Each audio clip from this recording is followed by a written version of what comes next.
Ok, bueno. Entonces yo grabo mis sesiones y yo se las comparto en YouTube. Ok. ¿Por qué? Porque yo quiero ser un youtuber famoso, pero parece que la academia no da. Lo que da es desvestirse o cantar pendejadas o bailar o algo así en YouTube. Entonces no da para más, ¿no? Aquí la academia somos muy poquitos los que nos siguen. Puedes encender el computador si quieres. De hecho vamos a trabajar un ratico con él. ¿Ok? Por favor, no metan a páginas prohibidas. La universidad no les va a dejar ingresar a páginas prohibidas aquí, ni tampoco con navegadores Onion ni nada de eso. Entonces, nada más para colocarlo en contexto, ¿no? Por si acaso.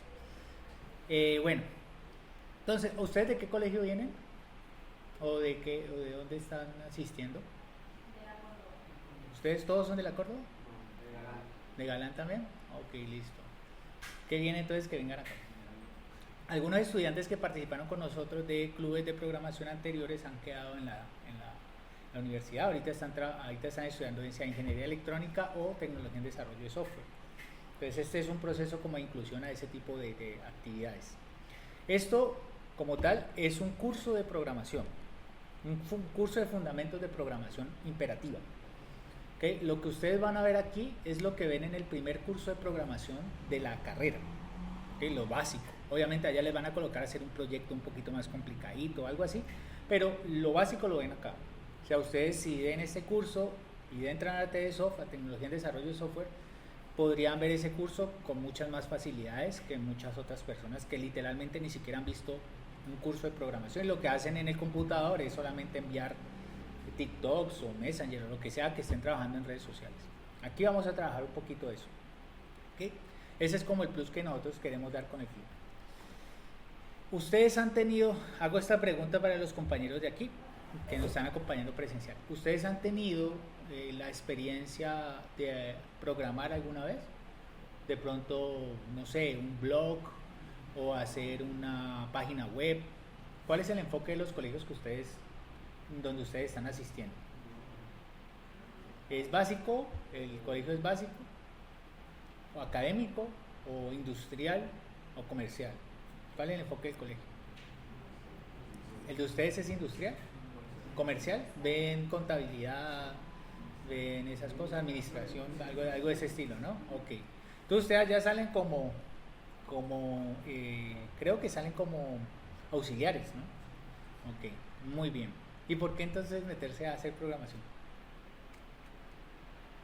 Una pregunta válida. ¿Por qué ingresar a hacer programación?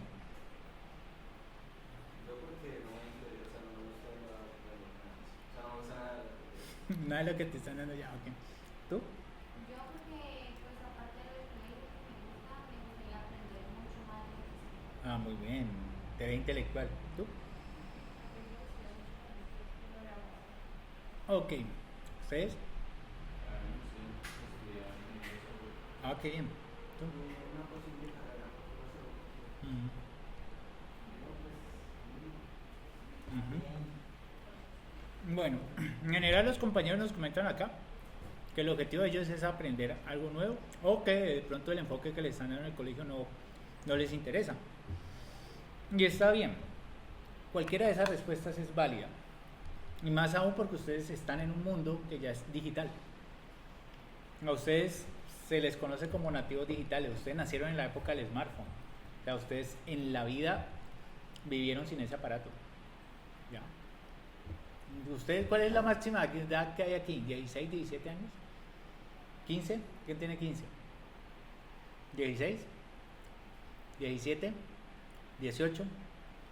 ¿19? ¿24? ¿Ah? ¿16? Ah, bueno.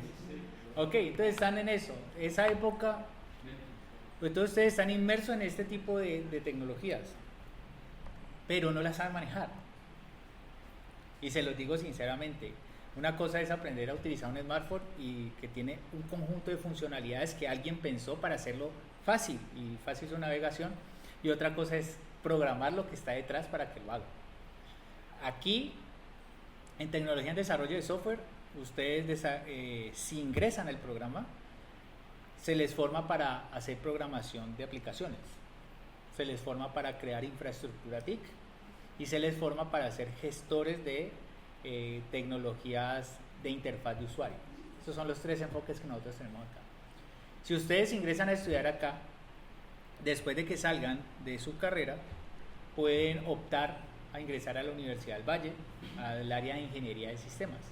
Y allá ven cosas como Big Data, minería de datos, ven inteligencia artificial y ven otras cosas relacionadas con la ingeniería específicamente, que es como el desarrollo de software, específicamente que es lo que hacemos, y también un enfoque más fuerte en interfaces de usuario. Pero son las últimas tecnologías que ustedes, lo último en Guaracha que hay en este tipo de tecnología lo verían también allá. ¿Listo? Entonces tienen esa opción de camino. Esta es una apuesta. O sea, ustedes comienzan y arrancan el día de hoy y es una apuesta que ustedes hacen a largo alcance. El programa de nosotros, el de TDSOP, dura 3 años. Cuando te inscriben en la diurna, en la nocturna, hay opción para las personas que trabajan, se demora 3 años y medio. Y finalizado eso, pues puedes optar a estudiar la ingeniería por medio de una transferencia. O sea, terminas aquí, inmediatamente ingresas allá si eres buen estudiante, ¿no? Hay que cumplir algunos requisitos.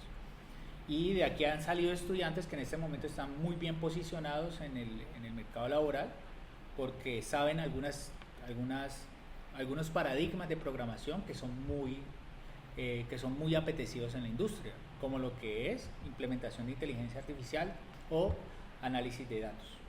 ¿Listo? Entonces eso se puede hacer aquí. Es chévere este primer contacto porque de pronto nosotros tenemos una idea deformada de lo que está funcionando en la sociedad. ¿Okay? Y se los digo desde mi experiencia, porque pues yo soy también egresado universitario de la Universidad del Valle, tengo una maestría y un doctorado en física, yo soy físico de los numeritos y qué tal, yo soy físico y la experiencia laboral fue específicamente en desarrollo de software. Entonces, bien por mí, ¿no?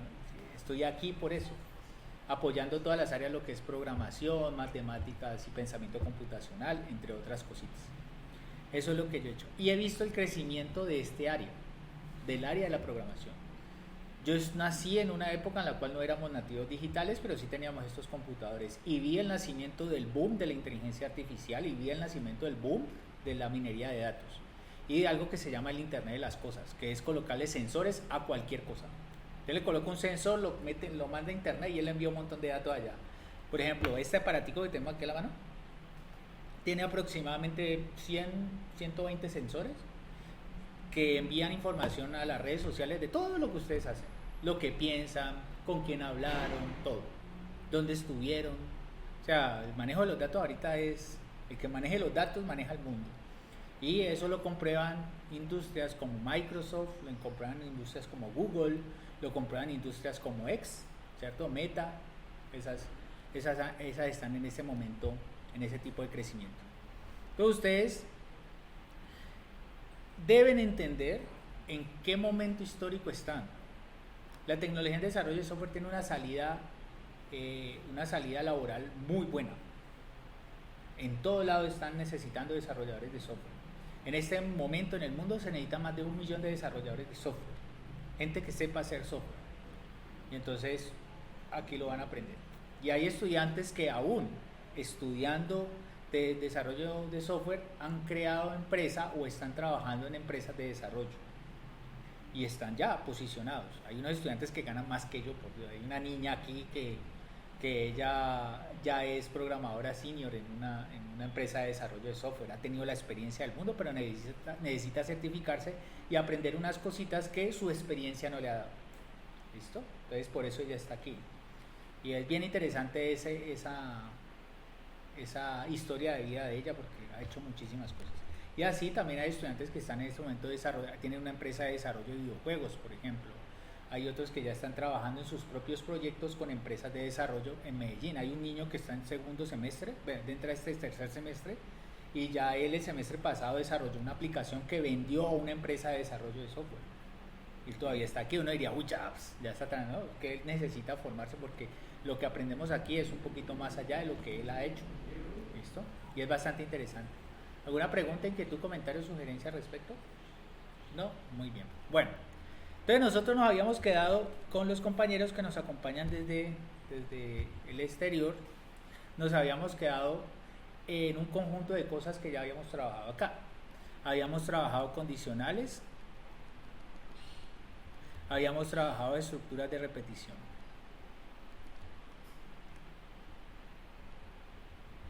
Algo importante que mencionar es que el lenguaje de programación que utilizamos acá, el lenguaje de programación que ustedes van a comenzar a familiarizarse es Python.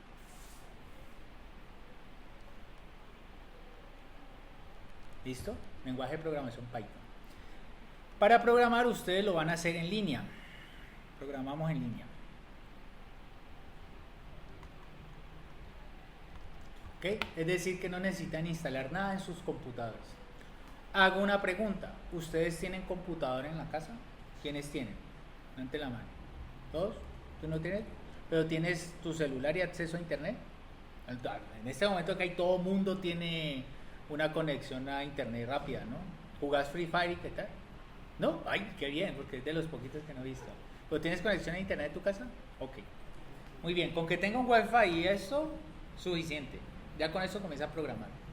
Si presenta problemas de pronto para escribir, le recomiendo que si se puede hacer a una de esos teclados antes de que compre el computador.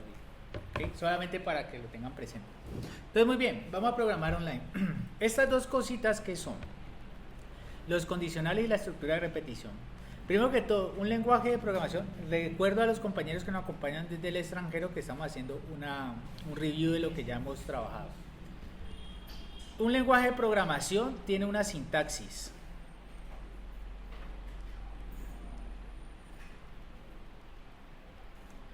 Un lenguaje, como su nombre lo dice, es una forma de hablar. ¿Listo? Nosotros tenemos diferentes tipos de lenguaje.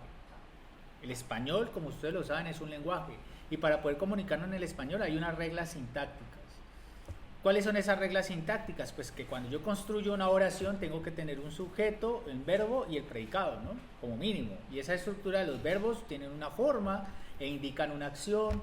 Los sustantivos pues hablan sobre la persona que lo está haciendo y el predicado es el contexto en el cual se está ejecutando dicha acción, ¿no? Lo sabían, ¿no? Porque pues, están en el colegio. Estamos de acuerdo, ¿no? Pareciera que le estuviera hablando algo nuevo porque todos sí reaccionan de esta manera. ¿Okay? Bueno, entonces lo mismo ocurre con los computadores. Tú tienes que aprender a hablar con ellos. Entonces necesitas aprender la sintaxis.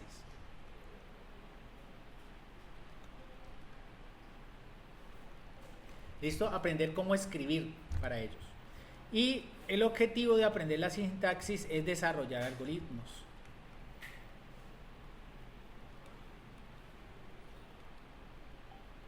Para los compañeros que nos acompañan de afuera, de nuevo el que acaba de llegar, estamos haciendo un review porque hay unos compañeros nuevos que nos acompañan aquí presencialmente en la Universidad del Valle.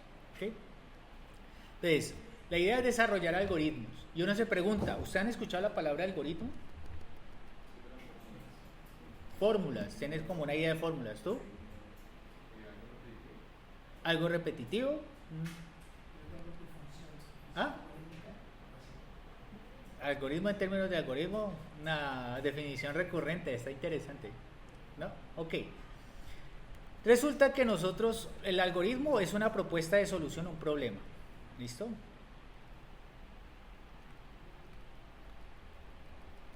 A un problema. ¿Ok? Problemas de diferente tipo. Por ejemplo, digamos que el ejemplo básico es el de cocinar un huevo.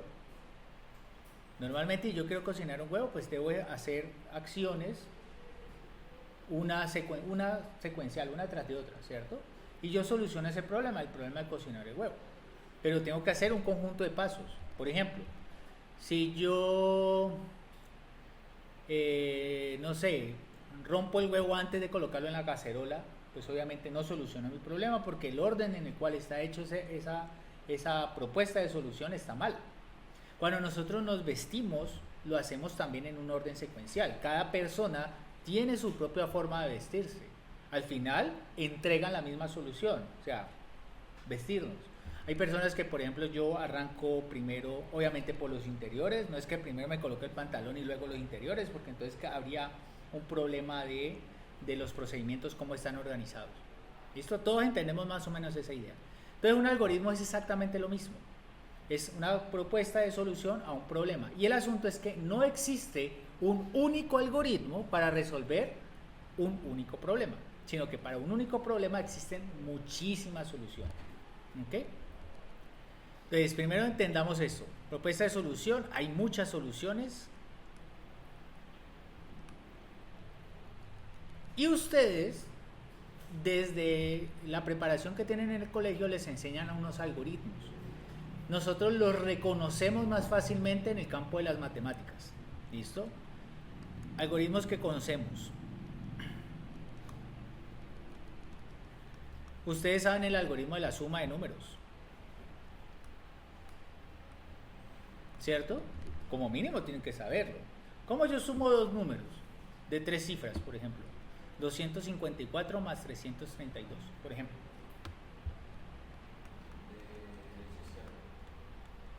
De derecha a izquierda. ¿Y cómo lo hago? Tienes que ser específico. Eso, ¿cómo yo le explico eso a un niño?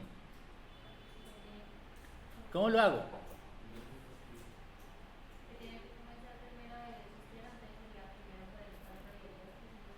Entonces los tengo que separar. Entonces separo. Entonces me paso, separo grupitos de números. Luego, ¿qué hago? ¿Y qué es sumar?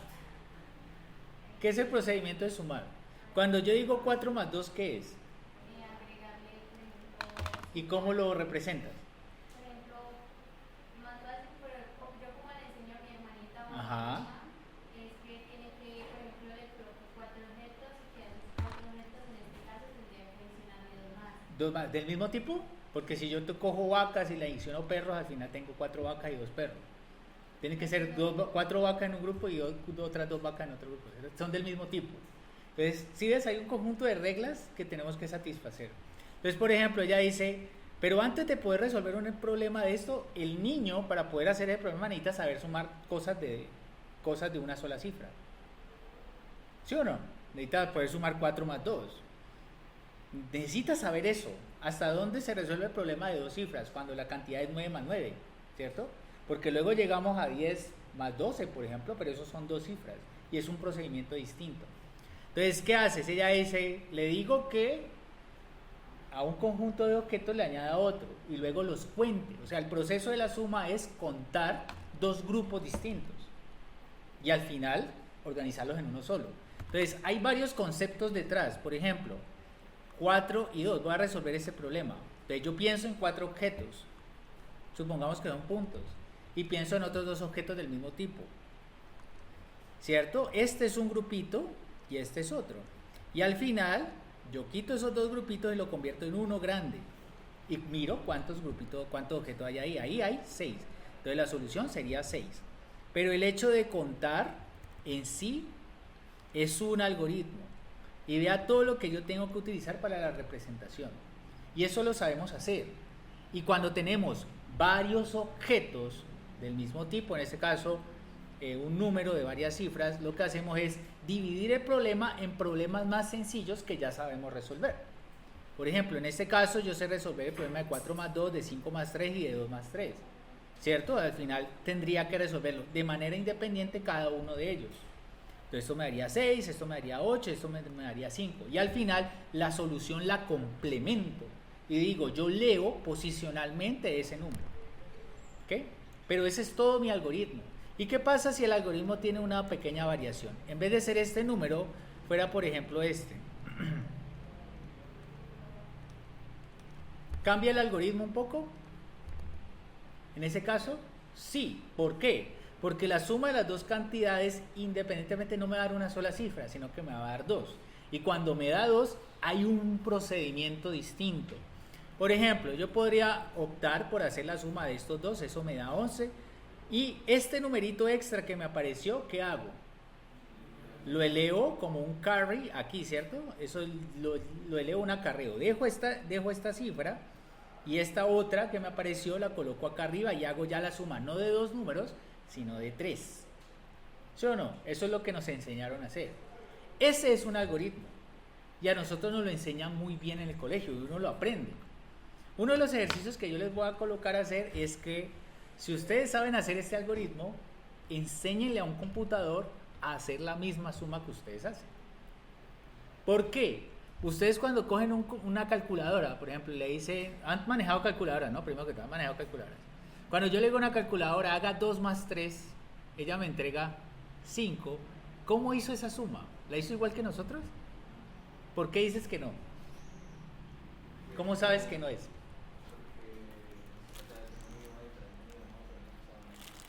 ¿Cómo sabes cuál es la propuesta que se da? ¿Cómo puedes asegurar específicamente que es distinto? No se sabe, ¿cierto? ¿Será que el computador hace la representación de las cantidades? ¿No lo han pensado alguna vez? ¿Cómo hace un computador para hacerlo? Mucha gente dice, no, es que yo no necesito saber cómo funciona el carro específicamente para manejarlo. Sí, claro, no necesitas saberlo. Pero tener un buen conocimiento de ese tipo de cosas te permite desbararte. ¿Sí o no? Entonces es exactamente lo mismo acá. Ustedes conocen un conjunto de algoritmos, saben cómo funcionan en el punto de vista de que yo lo implemento en el lápiz y el papel. Pero cuando una computadora lo hace no sabemos si efectivamente funciona igual o no. O si diferentes computadoras funcionan de manera distinta.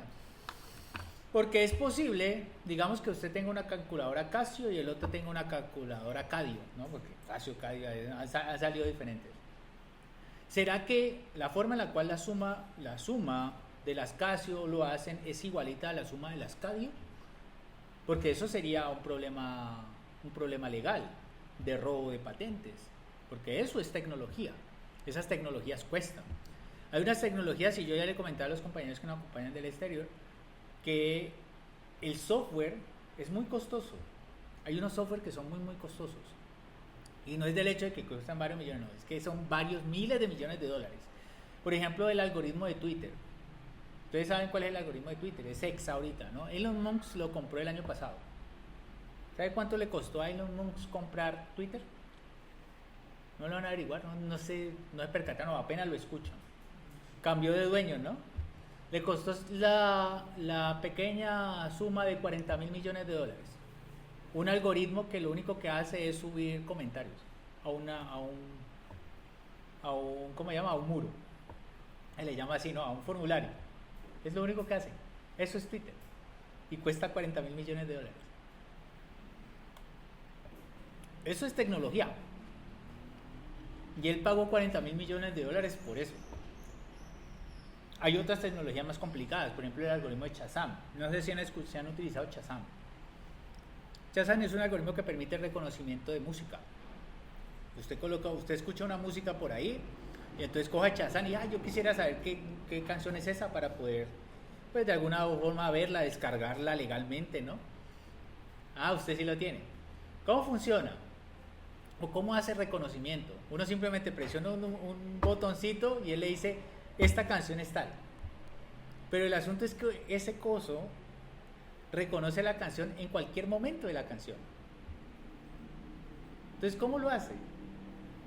¿Y por qué razón? Esa es la tecnología que es la más exitosa a ese respecto, o en ese aspecto. O por ejemplo, ahorita las tecnologías de inteligencia artificial. Ustedes comienzan a hablar alrededor de estos aparatos y si de pronto hablaron, no sé, de que están muy niños todavía, entonces las cosas que les gustan no sé qué es. Por ejemplo, que estén hablando, ¿ustedes les gusta el anime? ¿No? ¿No ven anime? ¿Qué es anime? ¿Han visto One Piece? ¿Usted se ha visto One Piece? ¿Han visto Dragon Ball? Imposible que no hayan visto al padre de todos los anime shonen. ¿Han visto Jujutsu Kaisen? Pues yo me lo terminé de ver las 2 temporadas que tiene Netflix. Genial, me gustó muchísimo. Esta mañana me los terminé de ver mientras estudiaba. Entonces, cuando ustedes están hablando alrededor de estos aparatos y hablan alrededor de un tema, ¿no les parece extraño que el aparato comience a hacer recomendaciones alrededor de ese tema? Es como si leyera la mente, ¿no? Lo que pasa es que uno le dice a estos aparatos, cada vez que uno ingresa a una red social, hay una cosa que se llama acuerdo de confidencialidad. ¿Ustedes lo leen? No.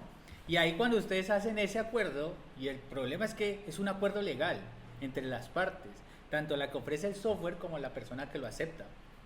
Se supone que con niños no deberían funcionar, pero lo hacen legal con niños.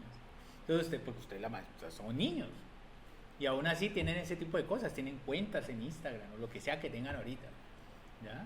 Y cuando ustedes hacen ese ejercicio y le dan, es que yo voy a abrir una aplicación y la aplicación dice, acepta los términos y condiciones de uso de la aplicación, la mayoría de gente le da sí y sí. Y más aún, señalan las casillas de he leído las políticas o la declaración del acuerdo de datos. Y ustedes le dan he leído, sin haberlo leído. Ustedes saben que cualquier foto que ustedes suben en esas aplicaciones, y se los digo para que de pronto se preocupen, ¿no les pertenece a ustedes? ¿No lo sabían? Eso no les pertenece a ustedes. Le pertenece a la empresa, ni siquiera a la aplicación, a la empresa que desarrolló la aplicación. Ellos pueden hacer, porque usted firmó el acuerdo de confidencialidad, con esos datos lo que ellos quieran. ¿Y saben qué es lo peor? Que esos datos se utilizaron en las elecciones del 2008, creo, cuando ganó Donald Trump. Profesor, Compañero, ¿cómo está? Dígame. profesor, perdón, lo interrumpo, pero es que ahorita que mencionó eso me entró una duda. Ajá. Si un artista digital publica un montón de cosas por Twitter, por Facebook o en Instagram, ¿significa que todos esos dibujos o arte pertenecería a la empresa y no al propio artista? Exacto. Él tiene que registrar su creación. ¿Ya? Hay formas de registrar la creación. ¿Ok? ¿Me excusan un momentico? Dime, Nico. Sí, pues venía lo del tema de la carta. Como en la carta que tú me habías firmado me dicen que esa no era válida, que porque necesitaba otra carta, que necesitaba el logo y que necesitaba otra firma. Ah, no, es que esa no la puedes entregar. Falta la firma de la profesora Adriana. Eso ya, con Jagler, eso ya se hace. Tienes que hablar con él. Ya le hablé con él. Bueno, entonces. Pues no la ¿Qué problema es problema? No. El profesor Jagler está ahí. ¿Sí? Sí, claro, puedes comentarle. Pues de una vez le comenté a usted, ya que usted... Eso es, ellos, claro, falta la firma de la profesora Adriana. Ellos ya lo hacen. No te preocupes. Por eso se la envió a usted y a Jagler. Para que se hiciera el proceso como él. Ok, eso. Él ya va a ser egresado del programa. Va a comenzar a hacer prácticas en una empresa que se llama Ingridium. Antes se llamaba, esa era Maicena, ¿no?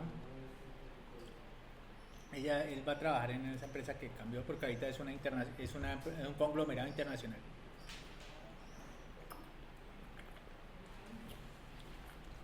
Él es de los buenos. Él hace unas cosas impresionantes con estos aparatos. Bueno, continuamos. Entonces, la pregunta que hacía el compañero, no sé si la alcanzaron a escuchar. Preguntaba si los artistas digitales, al crear sus cosas y subirlas a esas plataformas, todavía siguen siendo dueños de su creación. No, no lo son. El dueño es la propia plataforma. Porque usted tiene que, para poder que eso sea suyo, usted tiene que registrarlo. Si ellos no lo hacen, pues entonces ya pierden su obra.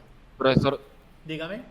entonces, si alguien quiera producir un personaje digital, un dibujo, Sí. y quisiera ser dueño de él y venderlo, y no sé, hacer un cómic con eso y ganar plata, tendría que registrarlo antes de publicar. Claro. Y si lo Siempre. y una vez publicado ya no podría registrarlo.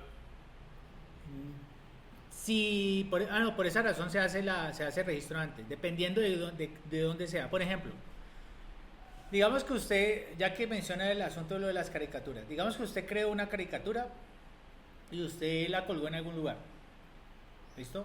Bien sea Facebook o lo que sea, y comienza a ganar dinero con eso. Facebook le cobra a usted por utilizar la plataforma, ¿listo? Hay formas, ¿no? Pero igual, el documento como tal, cuando usted fenezca, le pertenece a Facebook. Así como, por ejemplo, cuando yo estoy trabajando en una empresa, normalmente las creaciones que yo haga en mi empresa son propiedad de la empresa, porque la empresa me está pagando por un tiempo. Entonces, cualquier cosa que yo cree es propiedad de la empresa. Yo puedo ser el autor intelectual, pero quien tiene la potestad de de comercializarlo en la empresa. Lo que ocurría, por ejemplo, con las caricaturas de Mafalda. No sé si saben quién es Mafalda. Ok, pues pregunto, estamos demasiado lejos en edades, ustedes y yo. Entonces, Mafalda la hacía Kino, pero Kino la colocaba en un periódico, y el periódico tiene un registro y CBN y no sé qué. A Kino le pagaban no por la venta del periódico, sino por haber hecho a Mafalda. Entonces él tenía un sueldito por haber hecho Mafalda, y cada vez que él colocaba una viñeta, Kino le pagaban por esa viñeta y ya. Eso era. Y el periódico se encargaba de comercializar. Algo así tiene acuerdos Facebook con creadores. Facebook, YouTube, X, todos ellos tienen acuerdo con esos creadores. La plataforma se encarga de comercializarla como les dé la gana y colocar ahí el número de patrocinadores o el número de personas que ellos quieran colocar como productos. Y usted como creador digital pues le dan una pequeña fracción. En este momento, por ejemplo, creo que por cada 100 visitas te dan una décima de centavo, algo así, por el contenido que generas. Ya eso es un dinero muy pequeñito por la cantidad de dinero que ellos pueden hacer colocando marcas en tu video.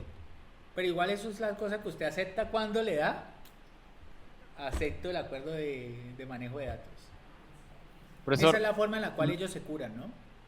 Esa es la forma de reconocer ese tipo de trabajo. Pero si tú lo hicieras por aparte, podrías ganar mucho dinero si tu trabajo es reconocido. ¿Ya? Gente que crea sus propias empresas y hace sus propios desarrollos. Eso ocurre, ¿no? No sé si contesté tu pregunta. Sí. Profesor, entonces una pregunta. Dime. Si alguien publicara algo en internet y después quisiera, por ejemplo, con una editorial, en un caso hipotético, no podría, porque ya el dibujo o el personaje o lo que sea pertenece al... Exacto, eso pasa. Por esa razón usted firma el acuerdo. El acuerdo lo que le dice es que lo que usted ha creado, ellos se lo quedan, le dan una pequeña parte si lo pueden comercializar. Pero es una pequeña fracción, porque usted ha utilizado su plataforma para hacer la comercialización. ¿Listo? Listo, eso gracias. Es. Pero igual, eso es de ellos. O sea, cualquier cosa que yo haga, cada vez que ustedes utilizan, no sé, digamos que usted subió un video en el cual colocó cosas como, la familia, y le colocó una musiquita atrás y con los mensajes que salen, un videito ahí que usted coloca en las redes sociales. Ustedes han visto que algunos de esos videos se convierten en memes, ¿no? Es porque la gente los utiliza para efectivamente hacer eso. ¿No? Entonces, hay que tener mucho cuidado en el mundo digital, ¿no? Y por favor, léanse y más aún, tengan mucho cuidado y espero que no lo hagan si suben fotos comprometedoras, ¿ok? Evítenlo, porque eso no les va a pertenecer a ustedes. Y una vez que sube a internet, vive allí para siempre, ¿ok? Eso es algo importante que tienen que reconocer. Tal vez eso debería darse en un cursito que se debería llamar algo así como comportamiento y salud, o de esos cursitos. ¿Por qué? Porque ustedes tienen que saber que lo que ustedes suben ahí ya quedó para toda la vida. Okay. Bueno, entonces nosotros lo que nos compromete es ahorita, estamos hablando de esos algoritmos que son muy costosos y son algoritmos que han cambiado literalmente la forma en la cual vemos el mundo. El algoritmo de Facebook influyó tanto que influyó en las votaciones, en la elección de un presidente en Estados Unidos. Y todavía este señor Zuckerberg está en procesos legales por haber hecho esa venta de datos. ¿Ya? Porque la gente que utiliza Facebook los segmenta, o sea, los separa en diferentes grupos, por edades, por género, por intereses y así sucesivamente. Y entonces a cada grupo, dependiendo de cuáles son sus necesidades, le envía productos. Asimismo, ellos lo que hicieron fue segmentar a las personas que eran votantes en Estados Unidos y les enviaban una información específica a esos votantes, diciendo que Donald Trump era lo mejor. ¿Qué pasó? Que en las elecciones de ese año en la cual se presentó Donald Trump quedó campeón, o sea, ganó en las elecciones, quedó presidente. Y eso fue debido a una estrategia de manejo y segmentación de datos. Tanto así que desde ese momento se crearon nuevas políticas a nivel mundial, evitando que la gente haga eso, que esas empresas puedan vender esos datos para hacer esa selección. ¿Listo? Es tanto así el influjo de estas tecnologías que literalmente hay gente que no conoce nada más allá de lo que se dice en Twitter, por ejemplo. Si no está escrito en Twitter o si no es una opinión válida en Twitter, entonces no existe. Y para ellos no existen las investigaciones científicas, ¿no? Por ejemplo, en esta época digital hay un grupo todavía llamado de terraplanistas. No sé si es terraplanistas, no sé si ustedes lo conocen. Gente que piensa que la Tierra es plana.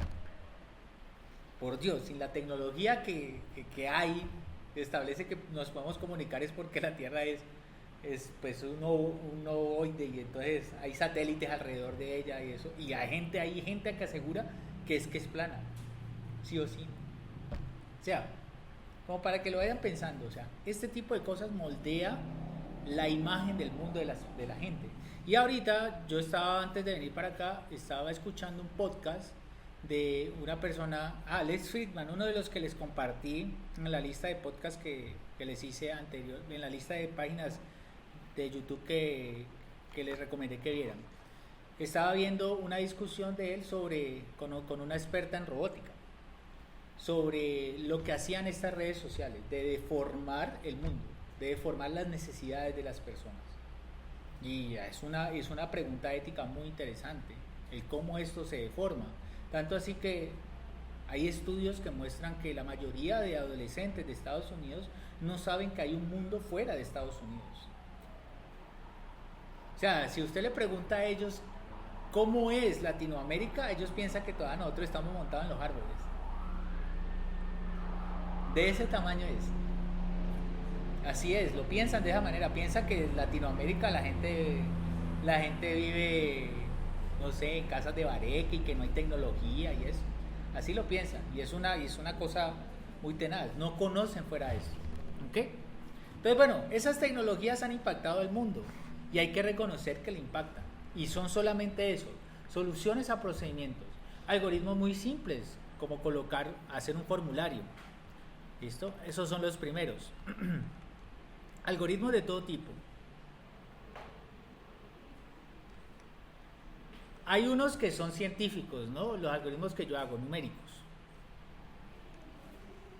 Los algoritmos de tipo numérico son las soluciones de sistemas dinámicos para la física, para la ciencia, en última. ¿Listo? Hay algoritmos sociales, como las redes sociales, ¿cierto? Estos específicamente tratan diferentes cosas, por ejemplo, interfaz usuario, tratan también datos y el análisis de los mismos, segmentación.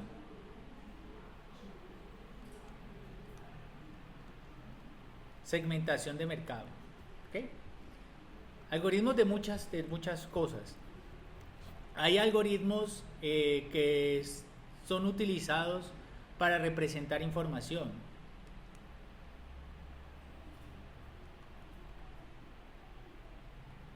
Esos son los que se llaman como sistemas de información.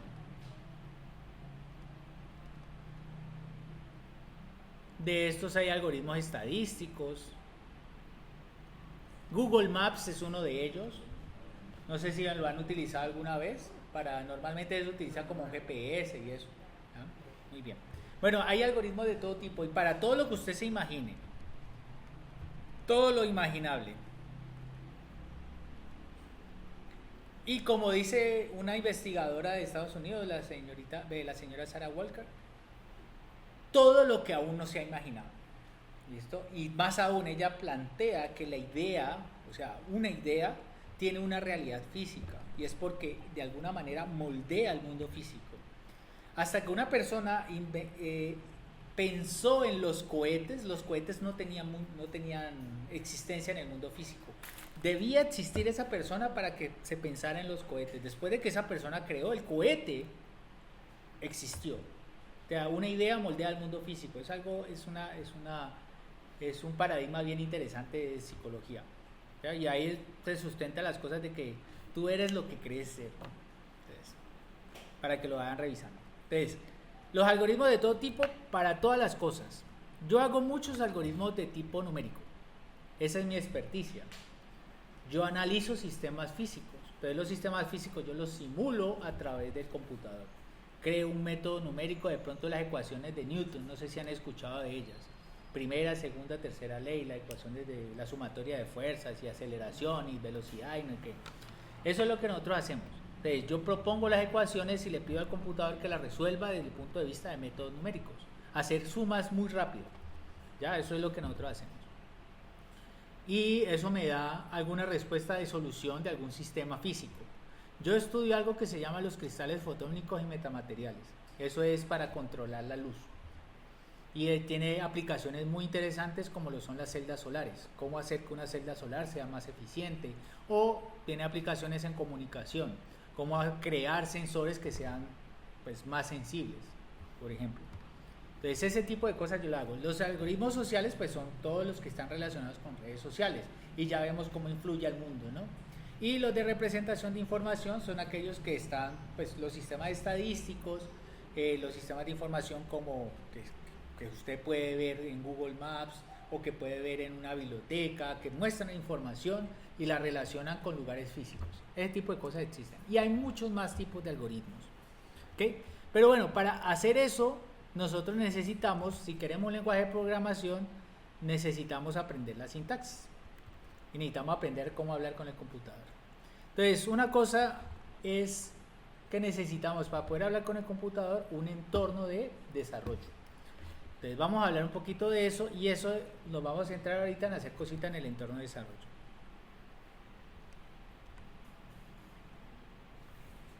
¿Listo? Hay entornos de desarrollo como este que les voy a mostrar aquí. Hay uno que se llama, que es la terminal. En la terminal uno puede hablar con el computador. ¿Listo? Uno le puede decir por medio de un conjunto de comandos que haga cosas. En este caso yo voy a escribir un comando aquí. Le digo que me dé información sobre ese comando. Me dice, ese comando ni idea de qué significa. Pero de pronto tú te equivocaste y me estabas preguntando era por otra cosa. Entonces me dice, comando Python 3, de ese sí tengo información. Entonces yo le escribo, ese que era Python 3, me equivoqué. Y entonces ahí me dice, tengo a Python. Y en el momento en que lo ejecuto ya estoy dentro de Python. ¿Python qué hace? Como lo ven, esas tres rayitas me dice, aquí estoy dispuesto a que me entregues información. ¿Qué necesitas que haga? Como yo sé hablar con él, tranqui, haga el ejercicio. Como yo sé hablar con él, entonces le voy a decir cómo hablar. Voy a crear una variable. Voy a crear otra variable. Y le voy a pedir que me entregue la suma de A más B. Aquí no me sale el más. Vamos a ver A menos B, pues, porque pues no me salió el más. Es que esto tiene un problema de compatibilidad con esta interfaz. Entonces, el más es una teclita que no queda bien configurada. Hago esto, ¿qué espera que me den? A menos B. ¿Cuánto da? Menos 1. Y sabe hacerlo. Pero vean que lo hice no desde el punto de vista de los números, sino de otros objetos. El nombre A y el nombre B. ¿Sí o no? Le di unos valores. Y si yo pregunto quién es A, él me dice A es esto. Y si le pregunto quién es B, me dice B es eso. Entonces él guarda. Eso es lo más básico para hacer en un lenguaje de programación. Asignar cosas. Esto es una asignación de una variable. Pero esto aquí no es muy comprensible. O sea, yo tendría que tener toda la estructura del algoritmo aquí en mi cabeza para poder que eso funcionara de manera correcta. Es muy difícil hacerlo. ¿Ya? No es que no se pueda, sino que es muy difícil. En el pasado, antes de que existieran todos este tipo de interfaces bonitas, donde uno solamente tiene que conectar un aparatico aquí, ahí le aparece, donde uno dice yo quiero proyectar esta imagen en un televisor y lo hace. Antes de que existiera eso, la gente programaba con líneas de comandos. O sea, iba entrando línea por línea el programa en acción. Y él lo iba entendiendo, hasta que usted le decía, haga esto. Y entonces él ya lo hacía. Eso pasaba. Ahorita nosotros tenemos unos entornos distintos. ¿Ya? A eso que yo estaba haciendo ahí se le llama DOS, manejo del sistema de archivos. ¿Listo? Eso, el nombre específico existió, porque eso dejó de existir en Windows, creo que 2000. El sistema DOS, manejo de archivos, en Windows. así se llamaba. Usted abría y ahorita se llama el Command Cont. Entonces sale el comando, el gestor de comando, que es esa misma terminal. Cuando usted necesita instalar algo en Windows, normalmente le aparece esa terminal, o cuando necesita hacer algunas cosas como, bueno, no sé si ustedes lo hacen, pero cuando uno hace una desfragmentación de disco, o cuando usted hace un formateo de un disco, o cuando necesita buscar información muy específica, lo hace a través del Command Cont. ¿Okay? O cuando el computador se le bloquea a uno, entonces uno lo abre a modo prueba de errores y abre el Command Cont para poder restaurar el computador. ¿No les ha tocado hacerlo? Bueno, todavía les falta vivir un poquito más, es que todos son muy niños todavía. Pero a mí me tocó todo eso, me tocó aprender muchísimas cosas. Entonces, en el entorno de desarrollo lo que vamos a encontrar es una interfaz amigable para programar. ¿Listo?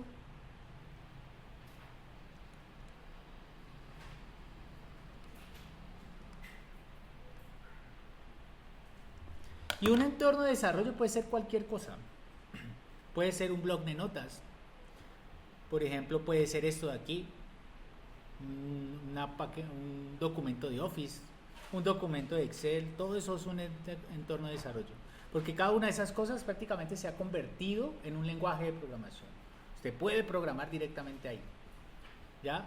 El que nosotros vamos a utilizar, o el que ustedes van a utilizar, es uno que está aquí. Online Python. Si quieren lo abren ahí una vez y les enseño cómo funciona. Online Python. Ese lo vamos a utilizar, aunque hay varios, ¿no? Si ustedes tienen cuentas de Google, hay una cosa que se llama Google Colab.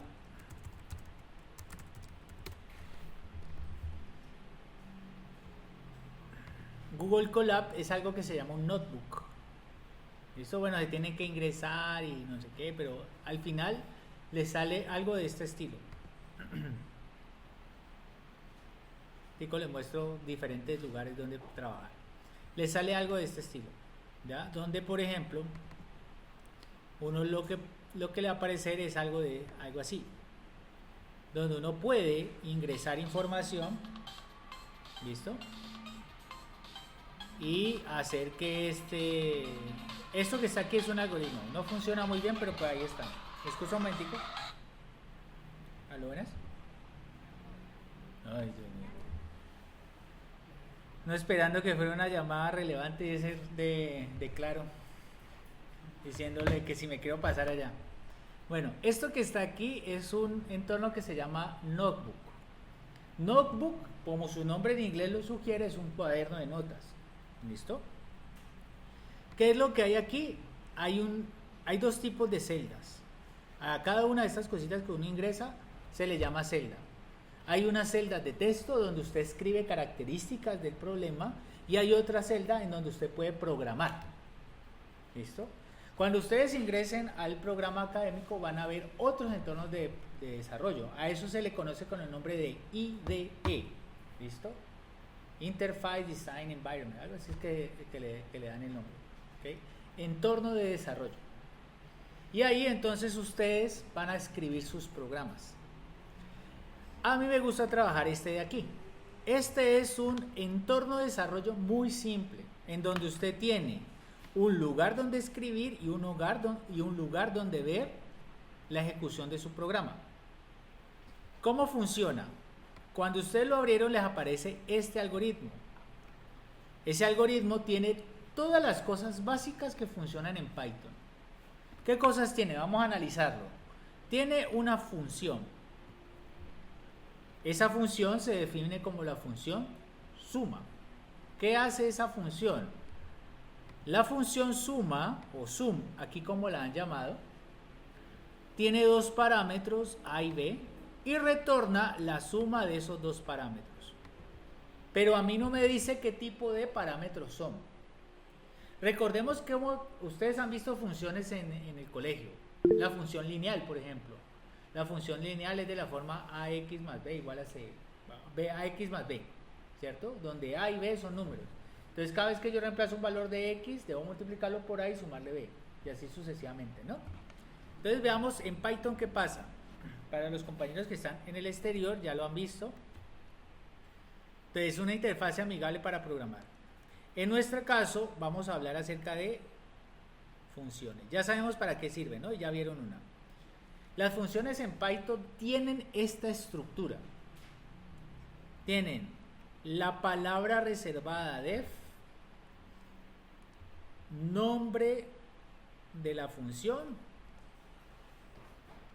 ahí yo le coloco un nombre, no puede ser un nombre reservado, tengo que darle un nuevo nombre, y tiene paréntesis y aquí parámetros. Los parámetros o las variables que yo vaya a trabajar, normalmente la vamos a colocar, más bien le colocamos en vez de parámetros, coloquemos el nombre de variables. ¿Listo?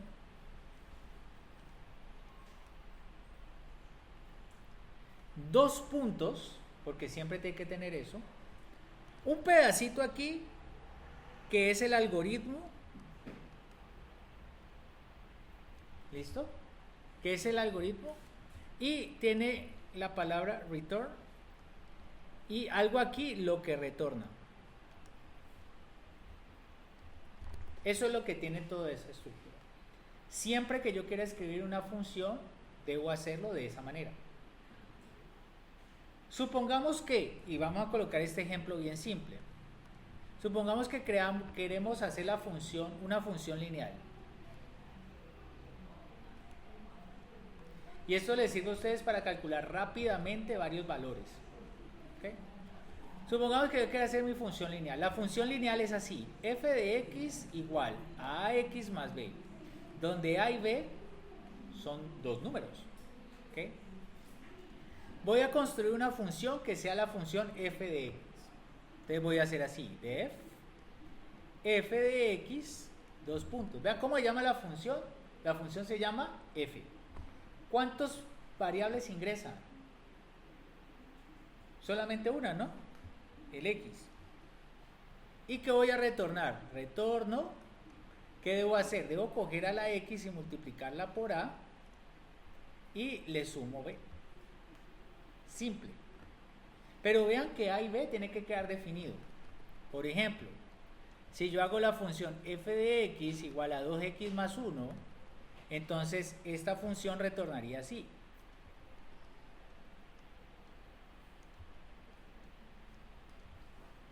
¿Ok? ¿Estamos? Vamos a hacer un ejercicio simple. Lastimosamente, los mejores ejercicios y la forma en la cual uno aprende a programar es con matemáticas. Porque es que si usted quiere programar en esta vida, tiene que ser buen matemático. Eso es así. O sea, no le miren de otra. Es la única forma de hacerlo. De pronto hay gente que dice, ay, es que yo sé hacer aplicación y de pronto hace un dibujito. Sí, nadie dice que no. Pero si usted quiere modificar eso, le toca meterse adentro del programa y saber dónde modificar. Y eso requiere pensamiento matemático. Entonces, digamos que yo quiero hacer un ejercicio que a nosotros nos colocan siempre en el colegio, es hacer un tabulado de la función. ¿Cierto? Nos piden algo así. No coloco una x aquí, una f de x acá, donde f es esto. Dejémoslo así, más bien. 2x más 1. Y aquí entonces le piden a uno hacer el calculito. Entonces es un ejercicio muy sencillo. Vamos a colocar diferentes valores, ¿no? Y entonces cuando yo hago esto, entonces al 0 lo debo multiplicar por 2 y sumarle 1. ¿Cuánto me da esto? F de x, ¿cuánto daría aquí? 1, ¿no? En la siguiente, ¿cuánto daría? En la siguiente. En la siguiente. ¿Estamos de acuerdo? ¿O tenemos problema de ver de dónde vienen esos numeritos? Si tenemos problemas, díganlo, profe, ni idea de dónde vienen los numeritos. Yo les explico. Para eso estamos aquí. Aquí yo no estoy para chicanearles. Aquí la idea es que todos aprendamos. ¿Todos entendemos? ¿Listo? ¿Cómo calculé este valor? Ese valor lo calculé así. Donde está el 2, me dice que tengo que reemplazar la x al lado y sumarle 1. Voy a colocar entre paréntesis el 2 que reemplacé. Entonces sería 2 por 2, que es 4, más 1 es 5. El de aquí, hago lo mismo. 2 por 3 más 1. 2 por 3 es 6, más 1, 7. ¿Ahorita sí? Ok. Muy bien. Pero vean que los valores de a y b yo tendría que definirlos ahí. Vamos a hacer esa función.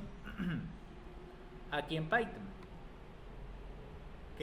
Entonces voy a llamar mi función f y mi variable la voy a llamar x y voy a decirle que me entregue 2 por x más 1.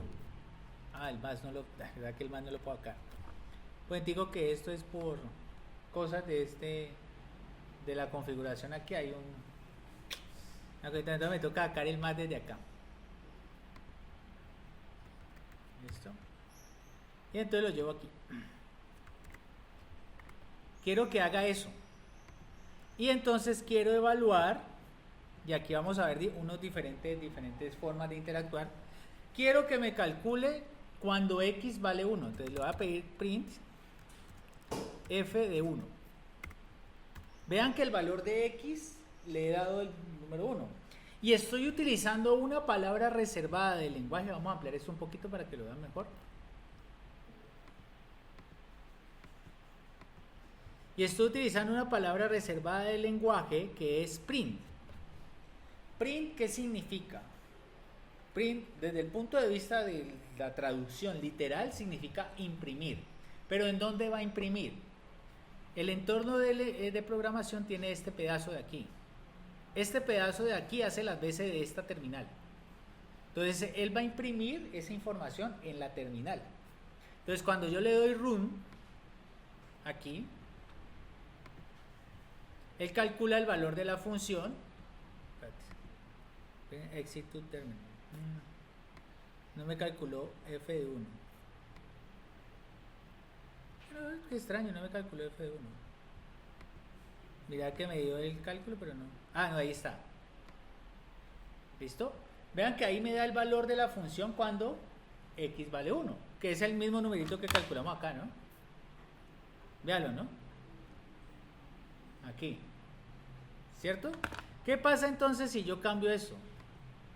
Digamos, ¿cuál es el último valor? El 3, ¿no?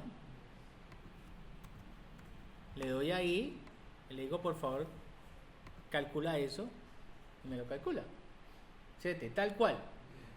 Pero resulta que eso que está ahí no es general, porque solamente calcula para la función que yo he colocado.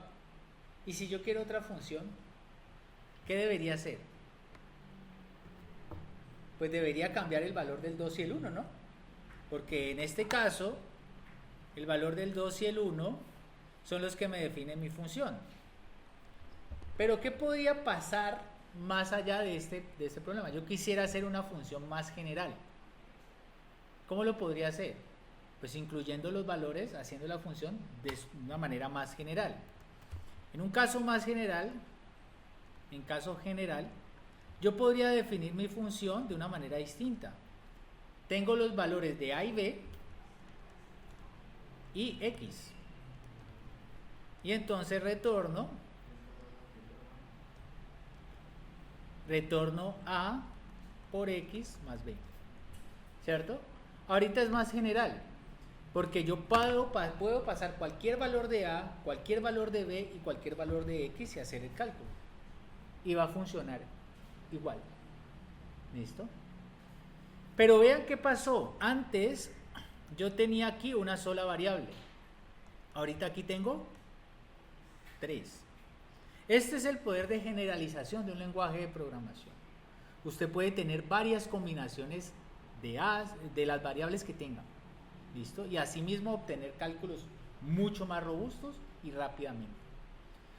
Esto que está aquí es la definición de función. Nosotros la hicimos en el pasado con los compañeros, pero ahorita yo quiero hacer algo más rápido. Veamos que aquí yo generé una tabla que tenía los valores desde 0 hasta 3.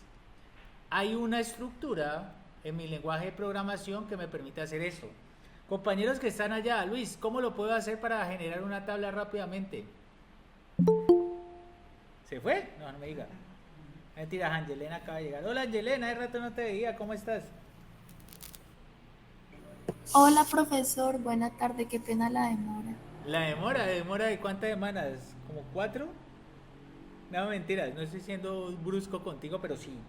No, mentiras, Angelena. Bueno, aquí estamos dando una introducción general al club, porque hay unos compañeros nuevos que nos acompañan.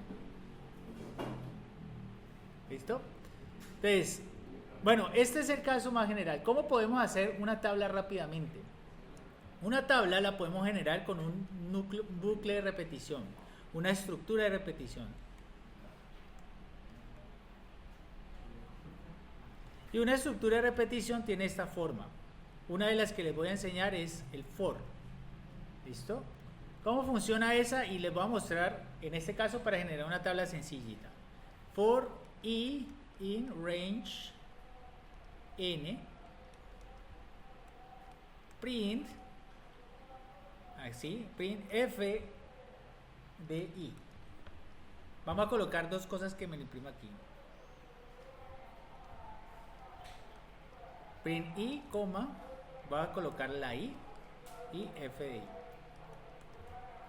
Esa estructura que tiene lo siguiente. Aquí es porque todo esto que yo les estoy diciendo ya lo hemos trabajado. Entonces yo a ustedes les voy a pedir que por favor vean los videos que ya hemos trabajado, ¿ok?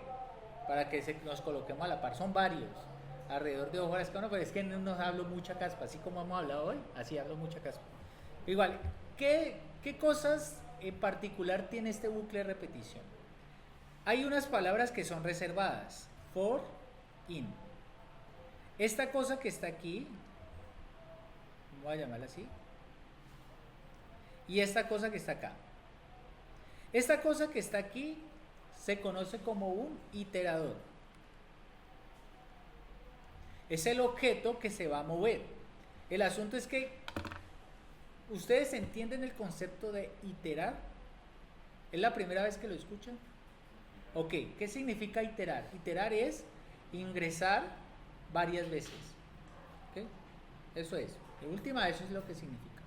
Entonces, un iterador es algo que ingresa varias veces. El asunto es en dónde va a ingresar. Se debe ingresar en una estructura iterable. En este caso, este objeto que está acá es un objeto iterable. ¿Qué quiere decir eso? Es un objeto que un iterador puede entrar a evaluar. Esto que está aquí crea un conjunto, este específico, el range n. ¿Listo? Range n. Crea un objeto iterable que va desde el 0 hasta n-1, de 1 en 1.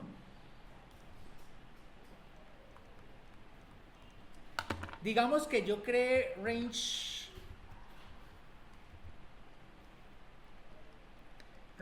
4. ¿Cuáles serían los objetos que iteraría? Arranca en 0, luego va 1, luego va 2 y va hasta n-1, o sea, iría hasta 3. Hasta ahí. Entonces él crea ese objeto. Es un iterable, ¿por qué? Porque yo lo puedo recorrer. ¿Por medio de qué? Por medio de un iterador. Este in y es una estructura. Y es una cosa que de pronto si lo leemos en inglés nos da cuenta de lo que hace. Para y en este objeto, literalmente así, haga esto. Así lo tenemos que leer. Por eso Python es un buen lenguaje de programación para comenzar. Porque lo que yo escribo es lo que hace el lenguaje de programación y prácticamente se lee de la misma manera. ¿Okay? Obviamente uno, como yo no hablo en mi lenguaje natural de esa manera, no. Pero cuando haces procesos algorítmicos sí lo haces así. Por ejemplo, cuando tenemos la suma de los números, 2 numeritos a la vez. Entonces, para y desde las unidades hasta que finalice el número hacia la izquierda, ¿no? Me estoy moviendo hacia la izquierda. Haga esto. ¿Qué tiene que hacer? Sume los 2 números y ahí es donde va el algoritmo. Entonces, por ejemplo, voy a crear esta función. Voy a crear un iterable que me entregue la tablita. Una tablita similar a esta. Para la función 2x más 1. Entonces, voy a crear esa tabla. Entonces sería esto y yo aquí le voy a pedir esto. For i in range. ¿Cuánto? Lo lleva hasta dónde? Hasta el 3, ¿no? Entonces lo voy a hacer aquí hasta el 4. ¿Qué le hago? Print y quiero hacer la tablita. Entonces voy a colocar el valor de I y el valor de F de I. Eso es lo que me va a entregar. ¿Qué hace esto? Entonces toma el valor de I dentro del iterable y lo reemplaza ¿en dónde? En la función F. ¿Ok? Entonces le digo que haga eso y me entrega la tablita. Este es el poder de la programación, que se puede generalizar. Ya no necesitas hacer eso término a término, sino que lo haces. ¿Cuánto necesito calcular? Dígame un número. ¿100? Hagámoslo hasta 100. ¿Aquí hasta dónde iría? Hasta 101. Recuerde que va hasta n-1. ¿Okay? Y entonces ahí tendría que...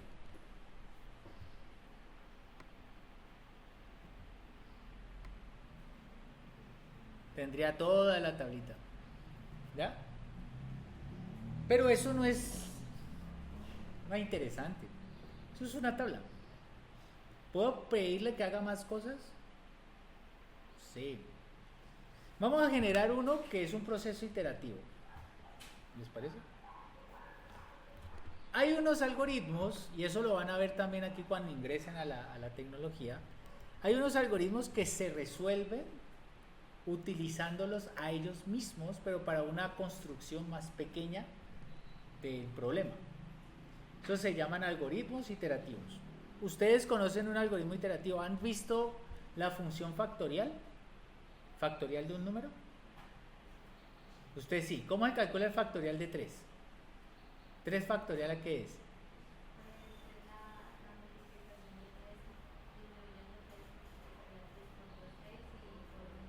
Exacto, más o menos lo que ella dice es, son todos los números multiplicados hasta que yo llegue al 1, desde el número entero que yo arranco hasta llegar al 1, factorial. Es un algoritmo iterativo. Este es un algoritmo muy interesante y de hecho es como nosotros estudiamos esto, el factorial. Factorial de n se define así, como n por n-1 factorial. Y esto debe terminar en algún momento. Termina cuando llegamos a ¿dónde? Al 1. Entonces, factorial de 1 es igual a 1. Entonces, por ejemplo, si yo quisiera calcular 5 factorial, calcular esto, es mi pregunta. ¿Cómo lo hago con esa definición? Y esto es una habilidad que ustedes tienen que aprender a hacer. Tienen. Nos lo pidieron específicamente en las empresas. O sea, el semestre pasado yo hice una verificación en empresas de qué era lo que necesitaban los empleadores. Y los empleadores nos dijeron, vean, necesitamos que esa gente sepa cómo leer una fórmula matemática. Eso fue lo que nos dijeron. Esa es la definición de factorial. Entonces vamos a preguntar cómo calcular eso. ¿Listo? A este caso de aquí se le llama fórmula recurrente. Y a este caso de aquí se le llama caso base. Toda fórmula recurrente tiene un caso base, o sea, algo que sabemos resolver. ¿Cómo haríamos eso? ¿Cómo calculo el 5 factorial? De acuerdo a esta definición, sin necesidad de que ustedes sepan más, tendría que hacer lo siguiente. Bueno, quiero calcular 5 factorial. 5 factorial es ¿qué? Es n. ¿El n dónde está? Está aquí. Entonces sería 5 multiplicado por esto de aquí, n, que es 5 menos 1 factorial. ¿Cuánto es 5 menos 1 factorial? Pues eso sería 5 por 4 factorial, ¿cierto? Esa es aplicar la fórmula. No he hecho nada más. ¿Pero sé que es 4 factorial? No. Entonces tengo que volver a aplicar la fórmula para poder calcular 4 factorial. Entonces llego y hago así, 4 factorial es igual a ¿quién? Es igual a 4 por 4 menos 1 factorial. ¿Y esto es qué? Esto es 4 por 4 menos 1, ¿cuánto es? 3. 3 factorial. Pero sé que es 3 factorial. ¿Cómo que no? Ella no lo dijo, es 6. Pero no, si no lo supiera no podría hacerlo. Entonces, tengo que calcular 3 factorial. 3 factorial es ¿quién? Es 3 por 3 menos 1 factorial sería 3 por 2 factorial. ¿Sé qué es 2 factorial? No. Tengo que preguntar. 2 factorial es igual a 2 por 2 menos 1 factorial. 2 por 1 factorial. ¿Sé qué es 1 factorial? Sí. Entonces vean que arranqué de un problema que no sabía resolver. Fui escribiendo las fórmulas hasta que llegué a uno que sí sabía resolver. Entonces, ¿ahorita qué hago? Ya llegué al último pedazo, me tengo que devolver. Esto sería 2 por 1. 2 por 1 es 2. Vengo para acá. Esto es 3 por 2 factorial, pero 2 factorial es ¿quién? Es 2. 3 por 2, esto es 6. Vengo para acá. ¿Esto es quién? Esto sería 4 por 6. ¿Cuánto es esto? 24. Entonces vuelvo para acá. ¿Esto sería quién? 5 por 24. ¿Cuánto es esto? 120. Entonces 5 factorial es 120. Y ya. ¿Qué es lo que tuve que hacer? Reemplazar la formulita de manera iterativa. Y cuando ya supiera resolver el problema, devolverme. Estos algoritmos son muy útiles, pero no siempre son una buena solución. Vamos a mostrarles otra. Creemos esta fórmula. ¿Cómo crearíamos esa fórmula? Python permite la recurrencia. Python permite que yo pueda definir un algoritmo en términos de él mismo, siempre y cuando tenga un caso base, un caso que yo sepa resolver. ¿Listo? Siempre. ¿Cómo lo voy a escribir? Aquí hay varias cosas, porque yo necesito verificar si el número que me está entrando es el caso base, y si no, entonces aplicar la manera recurrente. Allí vemos otra estructura que se llama decisión, condicionales. En este caso sería así. ¿Cómo construyo en Python? Factorial. ¿Listo? ¿Cómo construyo el factorial? Lo voy a hacer de esta manera. Def factorial de n. ¿Listo? Factorial de n. Recordemos que es una función. Le tengo que dar un nombre. Ahora, ¿qué pasa? Tengo que preguntar si lo que va a entrar es el caso base. ¿Sí o no? Entonces, para eso voy a utilizar una estructura condicional. ¿Listo? Ahorita les explico bien eso. El condicional se escribe con la palabra reservada if. ¿Ok? Así es. If, que en inglés, ¿qué significa? Sí. Si el objeto que está entrando es el caso base, ¿yo qué te debería entregar? Pues debería entregar directamente la solución de caso base. Pero en caso contrario, debo entregar la fórmula recurrente. Entonces, ¿cómo escribiría mi función? La escribiría así. Si n, porque n es lo que va a entregar en la variable, si n es igual a 1, esa es mi pregunta, esto que está aquí es el condicional y esta es la condición que se verifica. Dígame. Dos iguales. Tiene que ser los dos iguales. Sí. ¿Por qué? Un solo igual es una asignación. Entonces, para hacer la diferencia entre la comparación, que es lo que está haciendo aquí, porque aquí yo no estoy haciendo la asignación de un número a la variable n, sino que lo que estoy haciendo es la comparación del valor que tiene dicha variable con el número que yo quiero comparar. No, daría que está, cuando yo por ejemplo coloco con un solo n, me dice que error de sintaxis, porque él no lo entiende de esa manera. Por esa razón es importante aprender el lenguaje, aprender la sintaxis, qué cosas puedo hacer y qué no.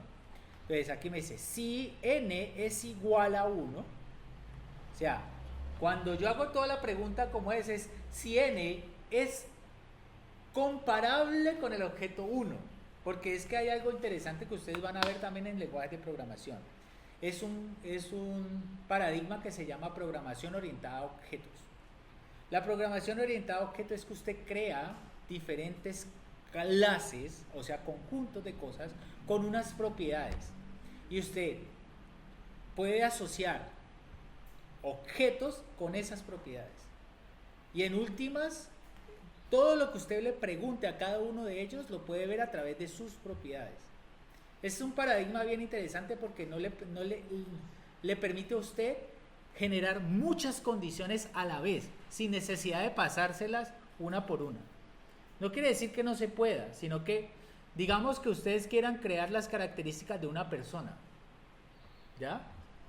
Cuando usted solamente trabaja con variables, las variables pueden tomar un solo valor, ¿cierto? Por ejemplo, yo puedo decir la edad de la persona. La edad de la persona es el número que está asociado con su edad. Para mí, 41. El nombre de la persona. Nombre de la persona, pues, tendría que ser otra variable, que yo llamaría nombre de la persona. Y así sucesivamente. Cada persona tendría un conjunto de variables que la describiría, ¿cierto? Digamos que nos enfocamos en alguna de ellas. Nombre, edad, género, si está casado o no, estado civil, digamos esas 4. Entonces yo tengo esas 4 propiedades, pero si yo quiero colocar a otra persona necesito otras 4 variables para asociarles esas propiedades, y si viene otra persona necesitaría otras 4 variables. Entonces no es que no se pueda hacer con variables, sino que si el número de objetos aumenta, el número de variables también. Entonces, ¿qué pasa en la programación orientada a objetos? En la programación orientada a objetos usted crea una clase. La clase es un conjunto y esa clase usted la define como la clase personas. Entonces, las personas tienen esta información: nombre, edad, género y estado civil. Y usted, como ya la definió, puede asociar a una sola variable, o en ese caso a un objeto, las propiedades de persona. Entonces yo le digo, este objeto es una persona, e inmediatamente me pregunta por todas las cosas que tiene la persona. Me pregunta por el nombre, por la edad, por el género y por el estado civil. Pero vean que no tuve necesidad de crear nada nuevo, sino que todo eso se asoció a un objeto. ¿Listo? Entonces ahorita el objeto persona tiene esas 4 características por defecto. Y cualquier cosa que yo llame persona dentro de mi programa tiene esas 4 características. ¿Sí ven? Eso es un paradigma de programación muy interesante porque permite pasar muchas propiedades de una sola vez. ¿Okay? Y usted tiene que tener una construcción de ese objeto. La construcción de ese objeto es definirlo, obviamente, y definir esas propiedades. Pero ojo, esas propiedades yo las puedo dar o las puedo solicitar. Cuando yo las doy, las estoy definiendo para la persona. Entonces, hay unos procedimientos que se llaman los setter y otros que se llaman los getter. Los setter son los que dan propiedades a ese objeto y los getter son los que yo obtengo como información de ellos. Hay propiedades que pueden estar ocultas. No le interesan a nadie más, sino al objeto. Y que ellas pueden modificarse entre sí. Por ejemplo, de estas 4 propiedades podríamos ocultar el género. ¿Ya? Pero podemos dárselo a la persona. Y cuando le preguntamos por ella, no le preguntamos el género, porque políticamente no es correcto. Pero podemos preguntarle por el nombre, la edad y por el estado civil. ¿Sí? Entonces, todo eso yo lo tengo que tener en cuenta. Y cada una de esas preguntas o de esas propiedades que yo le doy al objeto se denomina un método. Entonces, dentro del lenguaje de programaciones orientado a objetos, ustedes van a aprender eso. Eso lo ven en el segundo semestre. ¿Ya? Y es bien interesante porque hace todo eso. Pero no quiere decir que no se pueda hacer con variables separadas, sino que con variables separadas para cada objeto debería definir todas las variables una y otra vez. ¿Listo? ¿Estamos? Al menos lo cogieron en esta parte. Entonces, aquí estoy preguntando por la característica es equivalente al objeto tal. Y entonces, ¿qué es este objeto? Este es un número que tiene una representación en el computador y está mirando si lo que está guardado en n tiene la misma representación. ¿Ya? Entonces se pregunta, ¿es lo que yo guardé en n la misma representación del número 1? Y si coincide, entonces devuelve la solución. ¿Qué va a retornar? Porque esto es una función. Él devuelve un valor. Si n es igual a 1, ¿qué número entrega? 1, porque ese es el caso base. En caso contrario, y aquí viene la palabra reservada, else. En caso de que esa condición no se cumpla, él tiene que hacer otra cosa. ¿qué tiene que hacer? Pues tiene que retornar el valor de n multiplicado con el factorial de n-1. ¿Listo? Eso es lo que tiene que hacer. Veamos que es exactamente la misma definición que nosotros colocamos acá. Si n es 1, entregue 1. En caso contrario, haga esto. Y eso es lo que él está haciendo. ¿Okay? Vean lo que ese algoritmo es supremamente bonito, pero tiene una falla. El problema es que cada vez que yo hago un algoritmo recurrente, el lenguaje de programación tiene que separar un espacio en memoria. Así como yo lo hice acá. Para poder calcular esto me tocó separar este espacio de memoria, luego este espacio de memoria, luego este espacio de memoria y este espacio de memoria. Entonces, la recurrencia sí se puede hacer siempre y cuando usted tenga memoria suficiente para implementarla. Python por defecto puede hacer operaciones de recurrencia con 1000 asignaciones en memoria, por defecto. Es decir, él puede meterse y hacer eso 1000 veces.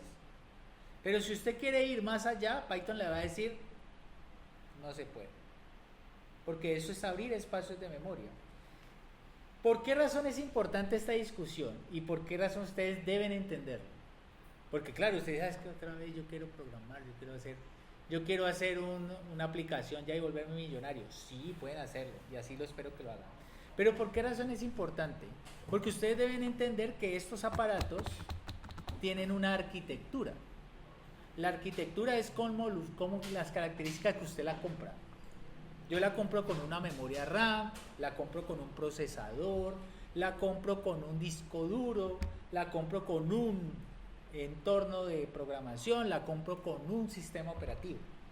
Todo eso, cada una de esas cositas tiene que representar de manera fiel los objetos que yo quiero que haga.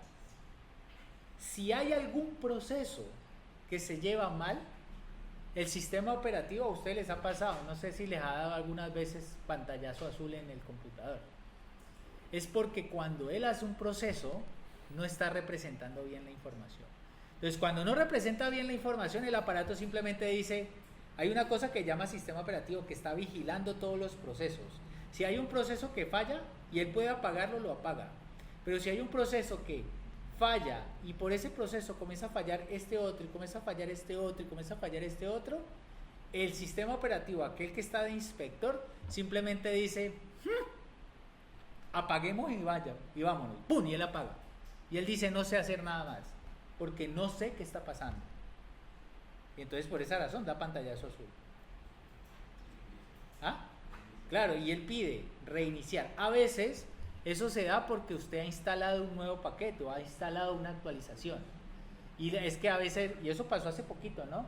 Las actualizaciones de Windows 11 había una actualización que daba un fallo catastrófico.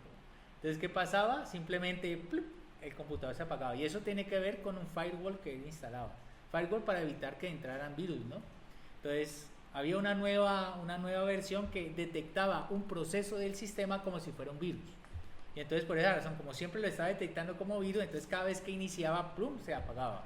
Cada vez que iniciaba, plum, se apagaba. Y entonces, ¿qué hacía? Pantallazo azul cada vez. Apagaba el sistema. Cada vez que iniciaba. ¿Qué tenía que hacer? Pues irse al modo a prueba de errores. El modo a prueba de errores solamente carga lo esencial, que es manejo de disco, manejo de pantalla y manejo de memoria RAM. Es lo único, lo básico, pues. Y entonces ahí no se cargaba ese archivo esencial, esa actualización. Entonces, ¿usted qué tenía que ir? A una versión vieja, porque Windows siempre guarda una versión vieja. Eso pasa con Windows. Si usted sabe hacer, ¿no? El modo de restauración de errores. ¿No les tocó restaurar? No. Tienen que aprender también. Tan chiquitos, tan pequeñitos. Porque a mí, la primera vez que yo tuve computador lo dañé el primer día.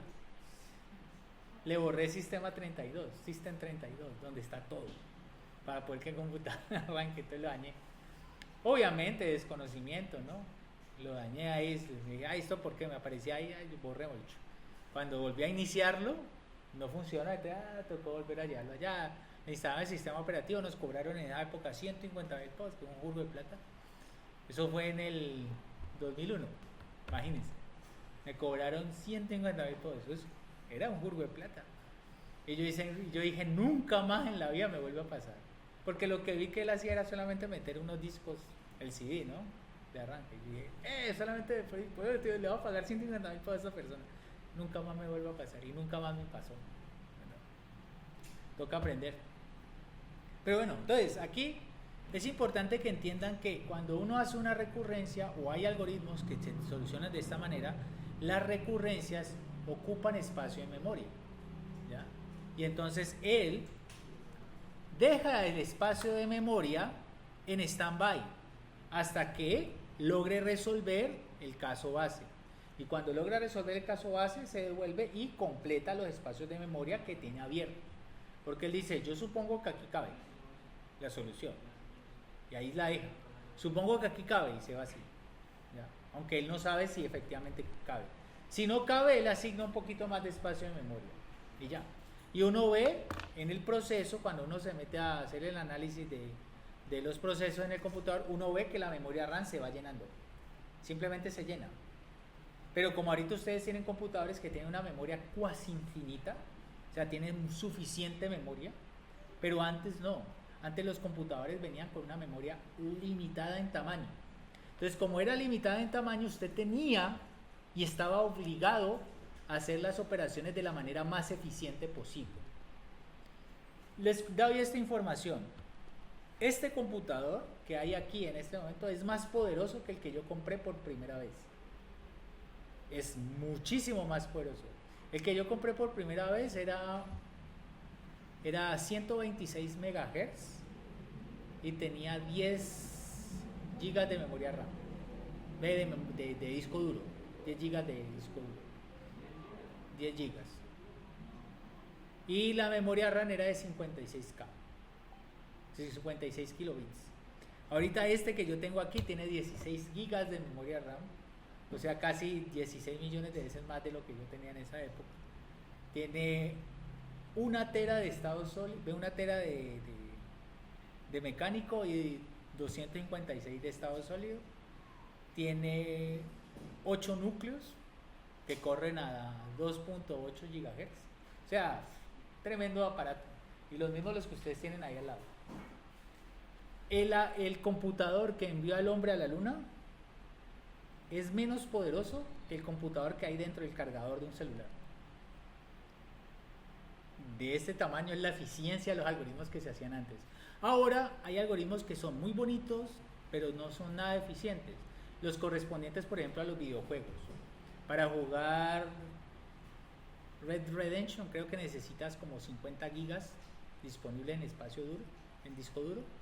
Y hay uno ahorita que pesa 400 gigas solamente por la generación de imágenes y el mapa. Cuando usted lo que juega es en esta pantallita y dice que 200 gigas o 400 gigas. Entonces son algoritmos que no están optimizados. Hay mejores algoritmos que están mejores optimizados. Y eso es algo que se tiene que discutir. ¿Por qué? Porque la gente está creando estas cosas y cada vez se le da cabida a estos procesos a máquinas cada vez más poderosas porque simplemente la gente no quiere optimizar los algoritmos. Cuando si solamente se metiera una optimización de ellos, pues necesitaría menos recursos. Eso pasa cuando se crean los emuladores. Un emulador hace eso, utiliza menos recursos pero de manera más eficiente para resolver el mismo problema. En un futuro, no sé, me imagino que dentro de 5 años sacarán los emuladores de PlayStation 5 y Xbox One y esas cosas que hay ahorita en este momento, ¿no? Eso para colocarlos en contexto. Entonces, muy bien, vamos a ver cómo funciona esto, cómo hace o cómo se escribe. Bueno, aquí ya lo vimos desde el punto de vista recurrente, la operación. Cuando está calculando el valor de n, entonces aquí simplemente espera hasta que se resuelva esta operación para poder llevar a cabo la solución que nosotros queramos. Entonces, si yo la quiero... veamos la estructura de decisión, ¿no? La estructura de decisión o el condicional tiene esto de aquí. Vamos a ver sobre la estructura de decisión, el condicional. If, condición, entonces haga esto, else, haga esto otro. Algoritmo 1, algoritmo 2. Si la condición es verdadera, si condición verdadera, y esto es si condición falsa. ¿Okay? Eso es lo que hace el algoritmo. Como es recurrente, hace eso. En este caso, si la condición que yo coloco aquí se cumple, hace la primera cosa. En caso contrario, si la condición no se cumple, hace esta otra. ¿Okay? Eso es un condicional. Lo que son los bucles de repetición y los condicionales son elementos básicos para construir cualquier algoritmo. Alguno de ustedes lo dijo, los algoritmos eran procesos repetitivos, y como son repetitivos, entonces haremos mucho uso de cosas de repetición, de bucles de repetición, lo utilizaremos mucho. Y como se tienen que evaluar condiciones, pues obviamente utilizaremos condicionales a la lata. ¿Okay? Así es como se hace un algoritmo, con esas dos estructuras básicas. Obviamente hay otras cositas, como por ejemplo qué tipo de objeto es, verificar las propiedades del objeto y asimismo las operaciones que se pueden hacer con él. ¿Ya? Eso es lo que ocurre con eso. Entonces hoy, desde el punto de vista general, hablamos de varias cositas, ¿no? Hablamos primero que todo de que se necesita un lenguaje de programación, y de que un lenguaje de programación necesita una sintaxis, de que aparte de eso, lo que queremos resolver es un problema desde el punto de vista algorítmico, o sea, proponer una solución al problema. No necesariamente es la mejor solución, pero sí una solución al problema. Eso es lo que le vamos a evaluar acá a ustedes. ¿Listo?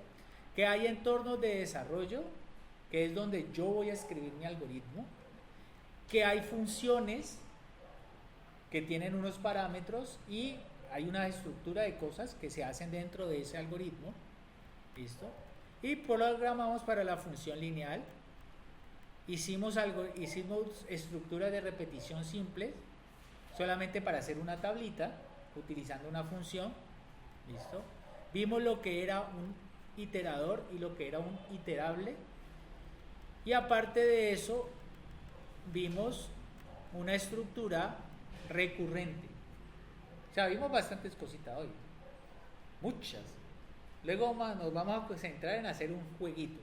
Yo de los que se los estoy debiendo a los estudiantes que vienen conmigo desde el semestre pasado, pero lo de jueguitos sencillitos, hacer un buscaminas, hacer un tricky, hacer un jueguito de ahorcado, así sencillito, primero en consola y luego le damos la interfaz que queramos. ¿Okay? Eso es lo que vamos a hacer. Vamos a intentar ya porque pues ya tenemos esto. Entonces, esto es lo que les quería mostrar para que vieran más o menos cómo es la idea de esto. Veamos cómo es el funcionamiento de la función factorial.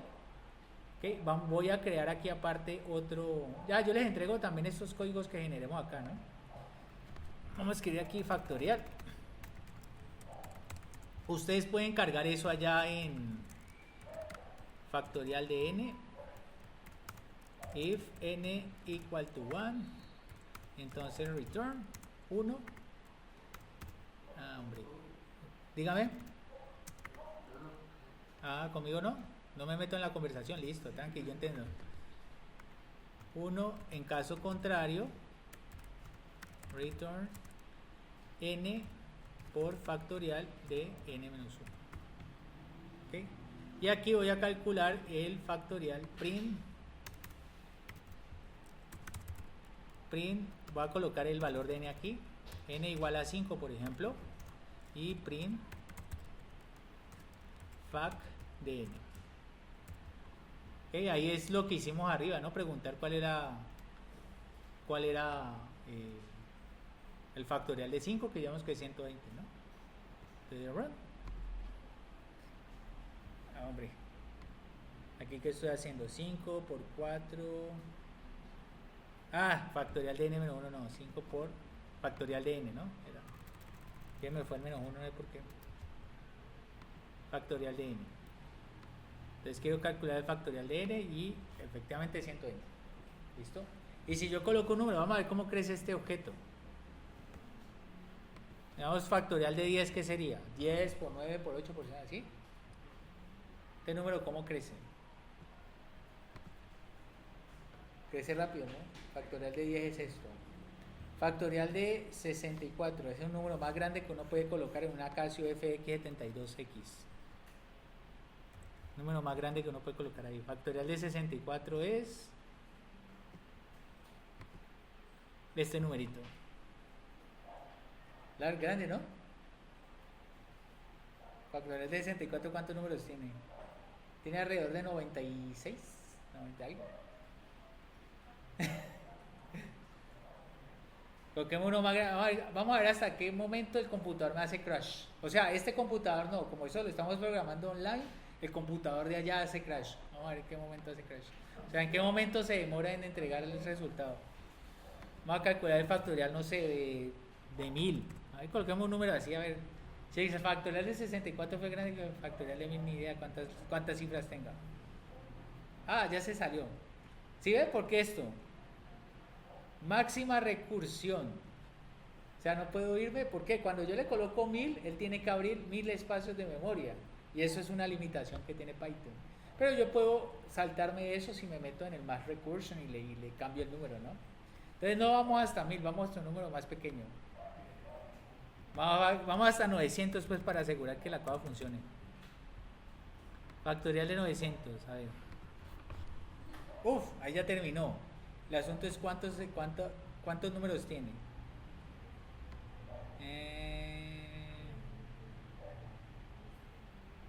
Tiene bastantes, ¿no? ¿Listo? ¿Alguna pregunta? ¿Comentario, sugerencia, inquietud? ¿Les gustó? ¿Los volveré a ver? ¿Ah? ¿Cuánto les dio? ¿Error de sintaxis? ¿No le, ni siquiera el de 5? Sí, no le dio. Ok. Eso puede ser por algún de pronto que te faltan 2 puntos o algo así. ¿En qué línea te dice que hay error? Línea 4. Ah, esa es la del else. El 2 puntos. Ah, y todos presentaron el error y no me dijeron, los de allá lo pudieron hacer. Pues profesor, acá también dio error. Pero a nosotros nos dio, por ejemplo, acá me dio error fue en la línea, pues en su línea 5, en el fact, en el n por fact, menos n1, n menos 1. ¿Sí? Ahí fue que me dio error. Ah.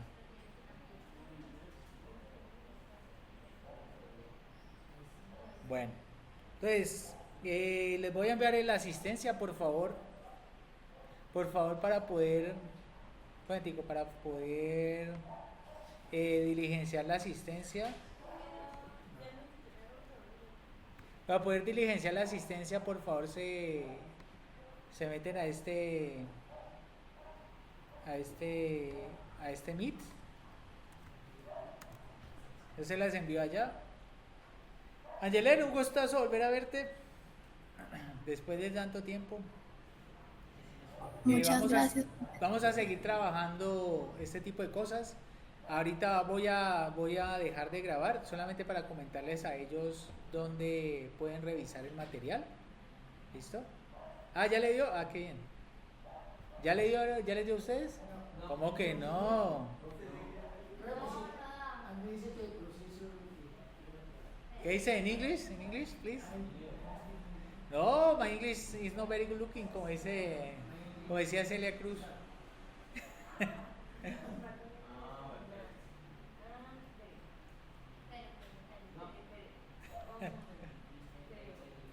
Siempre los errores de sintaxis son a veces por pendejaditas.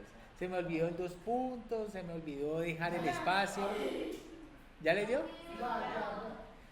Una cosa importante en Python es que tienen que dejar siempre los espacios, ¿okay? Es necesario, tienen que ser del mismo tipo. Si ya tú utilizaste 3 al inicio, 3 en adelante, siempre te queda así. ¿Listo? No puedes hacer una cosa que la otra. Eso es algo que se llama identación y es una cosa que normalmente se enseña para clases de algoritmia, pero no se enseñaba en esto.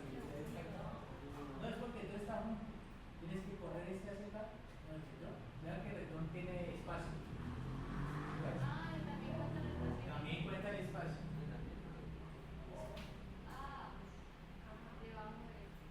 Y tiene que ser en el mismo lugar. ¿Cierto? Eso a veces pasa así. Bueno, compañeros, me dan el favor, ingresan a este Meet. Sí, bueno. Ah, se va a comer una letra. Pasa, pasa. Pasa hasta en las mejores familias.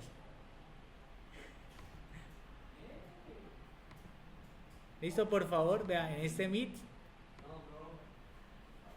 El Meet es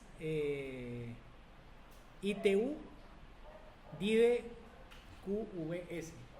Métanse ahí, porfa, para poder que diligencien pueden meterse directamente desde aquí. El código es este. El número es aquí. ITU raya DIVE DYDE raya QVS. Solamente eso. No, no, no, no, ya estabas. No, puede ser el control de la web. El código estudiante.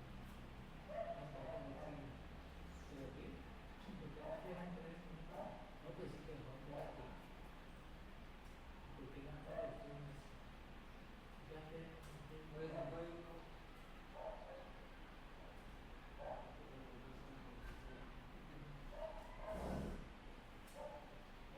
¿tiene una cuenta? Entonces ahí ingresen ahí a su cuenta. Bueno, cuando finalice, solamente llenen. Cuando lleguen ahí me dicen para colocarles el código. Código que está aquí, IPU, rayadite. Atlético lo copio más grande. ¿Sí? O lo hago más grande. Es este de aquí, ITU. Rayadite, raya QS. Ok. Ya lo coloco aquí. ¿Ya están ahí?